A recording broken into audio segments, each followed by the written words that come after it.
പൊട്ടട്ടങ്ങനെ പൊട്ടട്ടെ, കുരു പൊട്ടി അങ്ങ് ഒലിക്കട്ടെ. ഫലസ്തീൻ മൈം അവതരിപ്പിച്ചപ്പോൾ കർട്ടനിട്ട അതേ അധ്യാപകരുടെ മുമ്പിൽ അതേ സ്കൂളിൽ വീണ്ടും മൈം അവതരിപ്പിച്ചു എന്ന് പറയുമ്പോൾ വല്ലാത്തൊരു എനർജിയാണ്.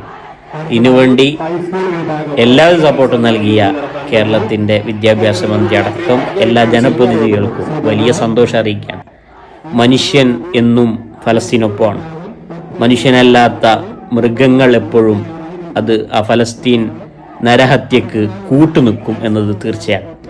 അപ്പോൾ ഇതിൻ്റെ അടിയിൽ കമൻ്റായിട്ട് വരും, നൈജീരിയ മറ്റു രാജ്യങ്ങളിൽ ഇത്തരക്കാർ അനുഭവിക്കുന്നുണ്ടല്ലോ, പക്ഷേ അവരുടെ ഒരു ഫേസ്ബുക്ക് വാളിൽ പോലും ആ നൈജീരിയക്ക് വേണ്ടിയിട്ടുള്ള ഒരു പോസ്റ്ററെങ്കിലും അല്ലെങ്കിൽ ഒരു വാക്ക് കൊണ്ടെങ്കിലും ഒരു സപ്പോർട്ട് അങ്ങ് കൊടുത്തിട്ടുണ്ടാവില്ല. ഫലസ്തീൻ വിഷയം നമ്മളിങ്ങ് പറയുമ്പോൾ മാത്രം അടിയിൽ കമൻ്റ് ഇടാൻ വരേണ്ട, നിങ്ങളുടെ എന്താണ് മാനസികാവസ്ഥ എന്ന് കൃത്യമായിട്ട് കേരള ജനതയ്ക്കറിയാം. അതുകൊണ്ട് എല്ലാവിധ അഭിവാദ്യങ്ങളും.